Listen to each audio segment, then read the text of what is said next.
Hi guys, this is Sliver here, and I tested what I believe is the best Fugitive Head farm in Diablo 4 Season 7 for 1 hour straight, and in this video I will tell you how I did it and the results of the farm. Let's go! So I started the farm at 1 PM and you can keep record of the time at the top right corner. Also, I started the farm with one Fugitive Head that I already had at the beginning, so at the end we have to take that into consideration. Fugitive Heads are new additions to Season 7 and they are very much sought after because they are needed to craft occult gems, which is a major seasonal feature. It seems that a lot of people are annoyed by the low drop chance of Fugitive Heads, and that's why farming them is very important. So let's go through step by step what I believe is currently the best way to farm Fugitive Heads in Season 7. Obviously, the vast majority of Fugitive Heads you will come across will come from the Head Hunts, which is the new zone that was added in Season 7. But it's more complicated than that because you can optimize your farm way better than just farming the Head Hunt. So let's go through the things that you have to do to optimize this farm. First of all, you should use the Drought of Whispers elixir, which will increase your chance of getting a Fugitive Head by 50%. You should also play on the highest difficulty your character can handle, because the higher torment level you play on, the more chance you have for a Fugitive Head. For example, if you're playing on the highest Torment 4 difficulty and using a Drought of Whispers, you have a 15% chance of a Headless Husk becoming a Fugitive Head. More on that later. So once you have selected the difficulty and used the Drought of Whispers, you should go to a Head Hunt zone on the map. Once you are in the Head Hunt, you should be looking for uprooted cocoons, and you can see these uprooted cocoons flashing on the minimap with a kind of orange marker. Those are your priority because after a certain amount of time, these cocoons will spawn either a Headless Husk or a Fugitive Head. So whenever you see this orange marker on the map, you should go there and check out whether you get a Headless Husk or a Fugitive Head. So when there's no uprooted cocoons in the area, then you should prioritize doing whispers. You do not and should not do all whispers, but there's a few that is worth considering.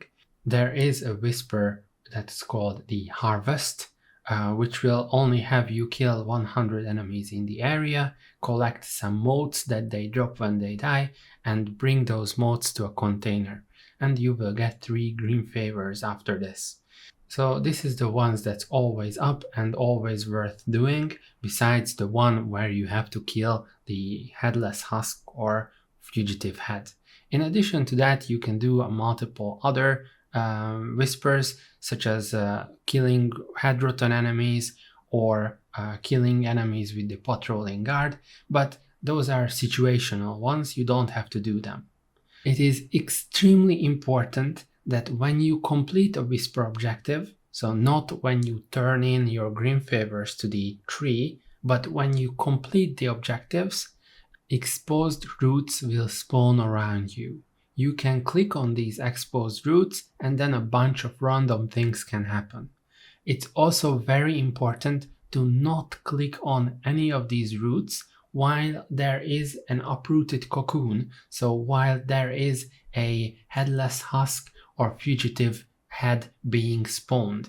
Because if you click on these roots while a Headless Husk or Fugitive Head is being spawned, or with other words, if there's this orange marker highlighted in your map, and then while that's happening you click on an exposed root, then you waste your chance of spawning a Fugitive Head.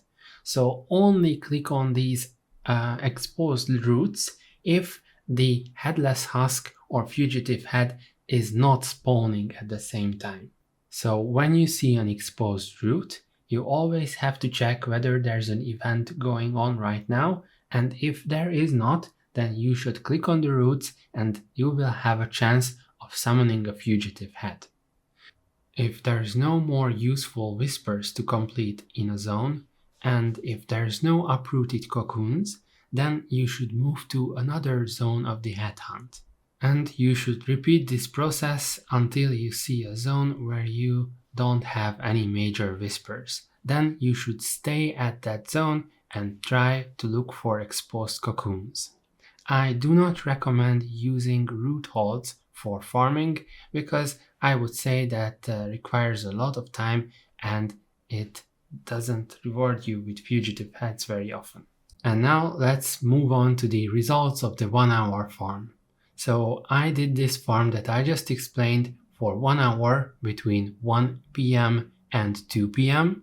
and I got a fugitive head at the 13-minute mark. I also managed to get a fugitive head at the 30-minute mark.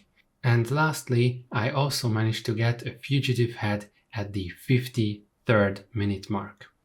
It's also important that I managed to kill 20 headless husks or fugitive heads during this time. So it means that out of the 20 opportunities, I saw a fugitive head spawn 3 times instead of a headless husk. I would say that this is something to be expected if the drop rate or spawn rate is indeed 15%. Let me know in the comments what do you think about this farm. Do you have any additions or ideas that should be added to it?